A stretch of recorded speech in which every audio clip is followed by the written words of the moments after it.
Olá, hoje no Mundo Político, os reveses do governo e da oposição em Brasília.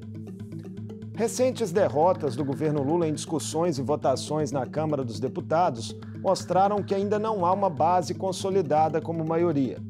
Que riscos isso traz para a tramitação de pautas como o arcabouço fiscal e a reforma tributária?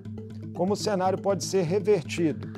E as novas revelações da trama de um golpe de Estado na gestão Bolsonaro que devem agitar a CPMI de 8 de janeiro. Eu converso com a cientista política e professora da Universidade Federal do Rio de Janeiro, Márcia Dias. Márcia, um prazer recebê-la mais uma vez no Mundo Político. Obrigada, é um prazer estar aqui novamente. Agradeço muito o convite para participar desse programa.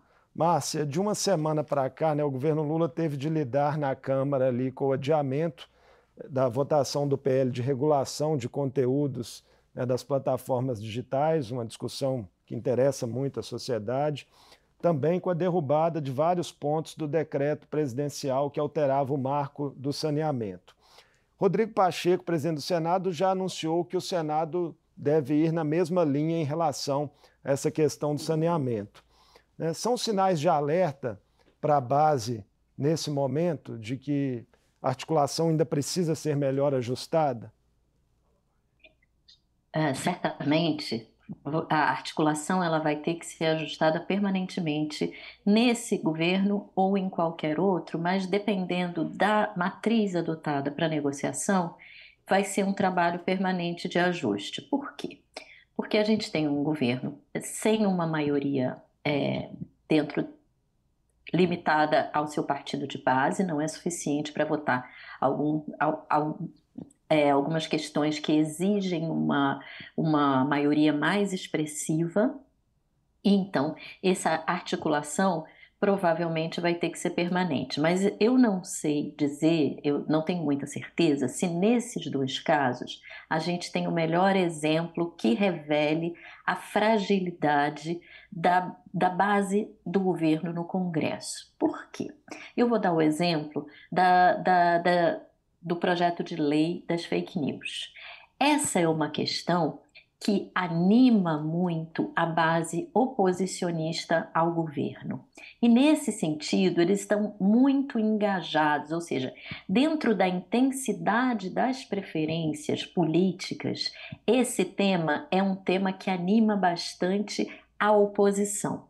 Então, certamente seria mais difícil você construir um consenso quando você tem uma parcela significativa do Congresso ainda em dúvida se essa é a melhor solução, ou mesmo de forma contrária, que atua de forma contrária à aprovação do projeto de lei.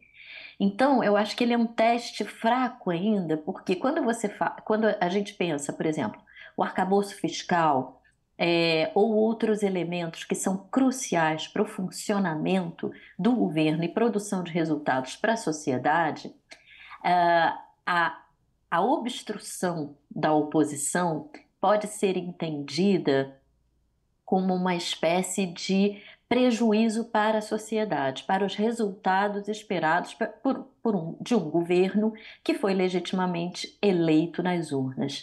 Então, é claro que a situação vai mudar conforme a temática em pauta se alterar também. Então, a oposição pode ser acusada de ser irresponsável se ela atuar no sentido permanente da obstrução, de modo a que o governo não consiga conduzir a sua pauta. Eu acho que isso aí vai ser menos provável de acontecer, porque a oposição responde junto com o governo pelo desempenho do processo legislativo. Então, eu imagino que em outras questões isso vai se comportar de uma maneira diferente. Acho que é cedo ainda para a gente ter uma segurança com relação às reais dificuldades que o governo vai enfrentar. Mas, novamente, só para concluir, de fato, o governo ele vai ter um trabalho permanente, um trabalho de formiguinha, de lidar com a articulação política, que é uma articulação política com uma base majoritária e uma maioria muito frágil ainda. E não vejo sinal de que ela vai se tornar mais forte na medida em que ele depende de partidos que não são da sua base ideológica, que não são da sua base programática, para votar questões junto com ele. Então, alguns números que ilustram o tamanho desse problema, né? Os 9 partidos que comandam ministérios têm juntos 263 deputados. É um número insuficiente, por exemplo, para aprovar uma PEC, né, que depende de 308 votos. E legendas como MDB, PSD e União Brasil, que têm ministérios, não apoiam integralmente o governo na Câmara. Nesse cenário, fica imperativo para o governo, por exemplo, aprofundar negociações com o Centrão, com aqueles partidos ali que orbitam mais em torno do presidente Arthur Lira? Isso é uma possibilidade, mas de fato eu acho que o presidente Arthur Lira ele tem um controle bastante eficiente da Câmara, né? Dessa base ampla e pouco identificada com uma política específica, ou seja, eles são caracterizados mais por um comportamento menos ideologizado, né? Por isso estariam ali no centro político. Então, Arthur Lira tem demonstrado uma habilidade muito grande de lidar com este grupo. Ele talvez tenha sido um dos mais eficientes na articulação desse grupo. Mas, de fato, o governo não pode ficar refém do presidente da Câmara. Ele vai ter que aprofundar essa discussão. São discussões que interessam tanto a base aliada quanto a base, essa base mais genérica, que apoia o governo em determinadas questões, mas que vai criar algumas dificuldades. Então, pode ser que o governo tenha que negociar dentro de um parâmetro, e aí me parece bastante qualificador da democracia, dentro de um parâmetro de políticas, de discussão da natureza. Não é porque o governo apresenta um projeto e que ele tem que ser aceito integralmente pelo Congresso Nacional. É papel do Congresso modificar e representar as diferentes minorias que estão colocadas ali. Então, pode ser que isso resulte num debate, numa discussão ampliada com esses segmentos que estão de fato interessados numa aprovação de projetos de lei que respondam também pelas suas minorias.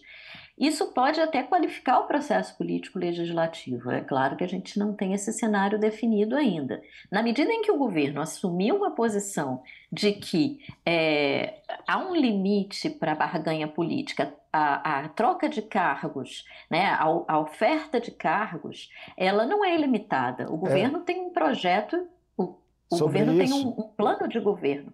Sobre Você isso, está me ouvindo Márcia? bem? Sim. Sobre isso, exatamente sobre esse ponto da barganha, né, a imprensa noticiou uma reunião recente entre Lula e Arthur Lira, em que houve ali uma cobrança expressa por parte do presidente da Câmara do pagamento de emendas parlamentares e de nomeações que estão pendentes em estruturas do Executivo. O atendimento dessas demandas mais objetivas é suficiente para destravar a pauta? Nunca é suficiente, né? Porque você cede um pouco mais e as travas se colocam mais à frente. A pior estratégia é um governo ficar. Pior que pode acontecer um governo é ele ficar refém do Congresso ou do Legislativo. Não é assim que se dá o equilíbrio e a relação entre os poderes, né? A partir do momento em que um dos poderes apresenta um projeto de lei, ele tem que ser aprovado ou alterado por ambos os poderes, do processo legislativo. Não faz o menor sentido que ou o legislativo fique nas mãos do executivo ou o executivo fique nas mãos do legislativo. E cabe aqui fazer um apontamento importante. Dentro do sistema presidencialista, normalmente o executivo é mais forte que o legislativo. Ele consegue controlar a pauta governamental, ele consegue conduzir as votações e ter um controle muito maior daquilo que está sendo votado e como está sendo votado. O que nós temos agora é um freio nessa ampla autonomia do executivo com relação ao legislativo, que obriga a uma maior negociação. Mas se essa negociação ficar estritamente dentro do campo de cargos e de emendas parlamentares, que é uma barganha que acaba sendo uma barganha diminuta, porque você está discutindo, por exemplo, arcabouço fiscal, a barganha tem que se dar em termos de políticas públicas. Como que a oposição ou como que o Centrão vê que poderia melhorar esse projeto de lei? Porque se tudo ficar só na barganha de distribuição de cargos e recursos para sua base aliada, a gente empobrece demais a política. Mas a gente sabe que as coisas funcionam muito próximas desse cenário muitas vezes. Ou seja, presidente que cede mais consegue também apoio mais consistente. Só que isso não qualifica a democracia. E eu realmente espero que o governo atual não adote essa política de ceder às pressões de interesses privados dos legisladores para benefício das suas bases e da sua reeleição em prejuízo de uma política nacional. Mas vai ter que garantir a governabilidade de alguma forma, né?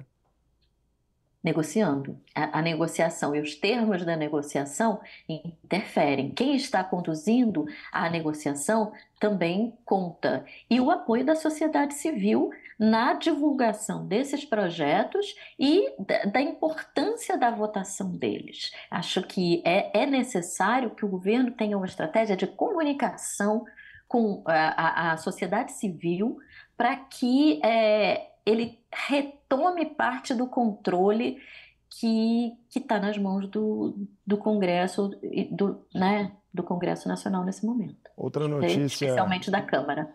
Outra notícia recente ruim para o governo, Márcia, foi a decisão do Copom, né, de manter a taxa de juros ali em 3,75% ao ano, mesmo após a apresentação do arcabouço fiscal. E ato contínuo foi anunciada, né, a indicação de Gabriel Galípolo, número 2 do Ministério da Fazenda, né, braço direito de Fernando Haddad, para comandar uma diretoria do BC. É um gesto que pode significar uma aproximação e um alinhamento mais à frente entre Planalto e a instituição? Isso vai ter que acontecer em algum momento, porque não é possível a política monetária estar desconectada da política econômica do governo. O governo foi eleito, ele foi eleito com uma agenda e com um plano de governo, um projeto político a ser instaurado. Foi esse projeto que foi aprovado nas urnas. E há necessidade de um acordo entre a política monetária e a política econômica. Isso é elementar. E essa aproximação ela é necessária, pelo menos até que se indique um novo presidente do Banco Central mais afinado com os interesses do governo. Mas, enquanto isso, a gente não pode ter um ano perdido. E por quê? O diálogo é fundamental para que o Banco Central apresente os seus argumentos e o governo também, e que se consiga pelo menos um ajuste de posições. Então, a atitude do Haddad vai no sentido de tentar montar uma estratégia conciliadora, que é o que temos para o momento. Mas enquanto isso não se modificar, é uma péssima notícia mesmo a ideia da manutenção da taxa de juros. O governo já se manifestou. O presidente da República, tanto a diferentes autoridades, mas o presidente da República diretamente, vem se manifestando com uma certa frequência pelo seu desacordo com relação a este patamar na taxa de juros. Existem argumentos de cada um dos lados e existe possibilidade de acordo se não houver intransigência de nenhum dos dois lados. Agora, é a primeira vez na história do Brasil que a gente vê um presidente da República ter o seu poder de controlar a agenda econômica por um presidente do Banco Central. Então, são efeitos da autonomia do Banco Central? Sim. Uma modificação constitucional que foi feita? Sim. Mas a gente está vendo uma situação que é totalmente nova, é totalmente diferente de tudo que você já viu antes. Você não precisa nem ter o limite, que era o controle absoluto do Banco Central, e depois um Banco Central independente, não só independente, tá? Francamente contrário a uma orientação,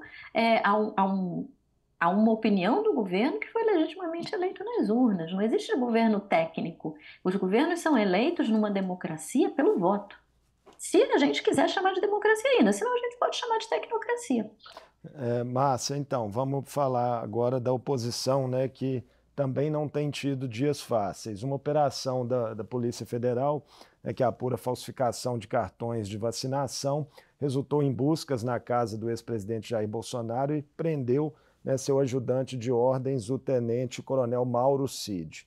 Mensagens do celular apreendido de Cid revelaram tramas expressas com outras autoridades militares, né, como o coronel Elcio Franco, ex-major Ailton Barros, em defesa ali de um golpe de Estado após as eleições de 2022. Chegaram a cogitar expressamente a prisão do ministro Alexandre de Moraes e falaram em um número aí de 1.500 homens que seria necessário estar mobilizado para a permanência de Bolsonaro no poder. Está se fechando um cerco, na sua visão, a quem conspirou contra a democracia? A ideia de fechamento de cerco, ela é um pouco preocupante, porque fica parecendo que a gente está em guerra, né? E, de fato, há uma cisão que não é apenas política, mas ela também é social. Então, a gente tem um movimento antissistema que vem ocorrendo há alguns anos e que se consagrou nas eleições de 2018, aonde você não tem simplesmente uma relação. Nessa relação, por exemplo, ela se dá estritamente entre o poder judiciário e os agentes relevantes do antigo governo, que agora que já estão sendo investigados e essas informações estão sendo levantadas. Quando se fala em prisão do Alexandre de Moraes, é destituição do Estado Democrático de Direito. Isso aí é abolição, fechamento do STF, banimento dos políticos que foram eleitos tanto no legislativo e que fique claro, tanto no executivo quanto no legislativo, porque não pensem que eles iam, vamos dizer que o golpe se consagrasse, eles conseguissem evitar a posse do novo governo no executivo e mantivessem o controle, fechassem o STF, obviamente o legislativo também ia ser fechado. Ninguém ia tolerar uma base ampla de apoio a um governo que foi banido. Então, é uma acusação de uma gravidade tão gigantesca, com elementos do antigo governo diretamente envolvidos, o fato de o nome do ex-presidente Bolsonaro não estar diretamente implicado, claro que ele está diretamente implicado, porque afinal de contas ele é que ia continuar governando. Não existe a possibilidade, gente, galera, vamos aqui dar um golpe, e aí depois a gente apresenta o resultado para o presidente da República. Olha só, temos uma boa notícia. O senhor vai continuar sendo presidente. E ele vai dizer, que ótimo, que bom, vamos então seguir adiante. Não existe isso, né? Então, não é uma questão se ele sabia ou se ele não sabia que isso estava acontecendo. Um golpe de Estado não se dá sem a participação daquele que vai assumir o lugar que vai ser deixado vago. Então, realmente, você tem uma situação de investigação que está levantando informações que são assustadoras para uma parcela significativa da população. Eu acho que só não são assustadoras para aqueles que desejavam o golpe, para aqueles que estavam nas portas dos quartéis pedindo intervenção militar e que acabaram invadindo os três poderes naquele fatídico 8 de janeiro. Então, certamente isso vai ser elemento que vai se agregar à CPI, à CPMI do dia 8, né? Do dia 8 de janeiro, do golpe, e isso é mais do que tudo, acho que mais importante ainda do que essa queda de braço entre governo e oposição, porque eu acho que isso não tem que ser tratado nesses termos, está nas mãos do judiciário. O judiciário tem que conduzir esse processo dentro dos seus limites e das suas possibilidades. Agora, o Congresso quis fazer a CPMI, que se faça. Mas a questão, quem ia ser preso, pelo menos que estava manifestado diretamente, era o presidente do Supremo Tribunal Eleitoral, que era o Alexandre de Moraes. E por conta disso, ele seria preso. Olha se tem cabimento que uma pessoa, um agente do judiciário, o presidente do Tribunal Eleitoral, seja preso por uma insatisfação com o resultado das eleições. Isso a gente, eu fico, desculpa, que eu sou cientista política, trabalho com teoria da democracia desde que eu me formei, e eu fico espantada com a naturalização da opinião pública sobre este tema. Ele, para mim, é absolutamente assustador. Então, Márcia, inicialmente, né, o governo era até contra a instalação da CPMI, né, dos atos de 8 de janeiro, e a oposição pressionava pela instalação. Será que agora há uma mudança de humores? Quem tem mais a temer, né? A base, por exemplo, assegurou 2/3 do colegiado. Uhum. Agora o jogo virou. O jogo virou. Só que eu acho que para o próprio governo não interessa a CPMI, não interessava, pelo menos, porque você precisa passar pautas, você precisa governar, você precisa interagir com o legislativo. A CPMI coloca uma situação delicada e ocupa muito o esforço parlamentar cotidiano. Então, não interessava ao governo, aliás, a CPMI não interessa a nenhum governo nunca. Mas, já que é para ter, e aí você tem coisas de fato a serem investigadas, do ponto de vista de personalidades políticas diretamente envolvidas, que não é tarefa a Polícia Federal é responsável pela investigação e os tribunais com relação ao julgamento dessas pessoas envolvidas nessa trama. Mas o legislativo, na medida em que existem agentes políticos atuais ou pregressos envolvidos numa tentativa de golpe, evidentemente que se torna uma pauta relevante, mesmo que ela acabe criando obstáculos à discussão dos temas que interessam diretamente ao governo. E por que interessam diretamente? Interessam porque ele quer produzir resultados, né? Ele tem pressa para produzir resultados. E disso ele depende da disponibilidade do Congresso. Está todo mundo ocupado com uma CPI desta magnitude, certamente isso cria obstáculos, mas diante da inevitabilidade, diante dos novos fatos que surgiram na semana passada, que foi uma semana super intensa, né? Não tem como a base governamental simplesmente se alienar e dizer, vamos ignorar isso aí e deixar para lá. Não, eles têm, e aí foi o que eles fizeram, um movimento de adesão a essa CPMI que acabou garantindo a eles 2/3 dos espaços. Então, de fato, para a oposição, especialmente aqueles vinculados ao antigo governo que está agora na Berlinda e que vai estar na Berlinda da investigação dos atos de 8 de janeiro, não foi um bom resultado. Ainda em relação à oposição, como você avalia, Márcia, as movimentações no PL, aí buscando dar maior protagonismo a Michele Bolsonaro? Isso tem a ver, talvez até com o temor do próprio partido em relação aos desdobramentos, né, dessas investigações que correm no Supremo, no TSE e que envolvem o ex-presidente Jair Bolsonaro? Uhum. Já vinha de algum tempo, né? O retorno mais cedo da Michele Bolsonaro ao Brasil já indicava a intenção do PL de, pelo menos, gerar um maior protagonismo para ela, porque ela não um ator político, ela era esposa do antigo presidente, primeira-dama.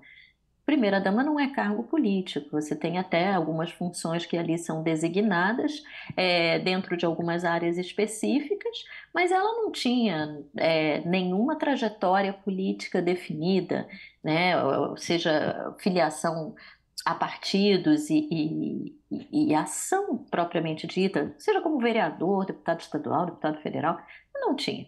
Então, ela uma pessoa em processo de formação da política. E a gente sabe que a formação da política não é algo que se dá da noite para o dia, não basta ter carisma. Isso me parece que o PL já percebeu que ela tem.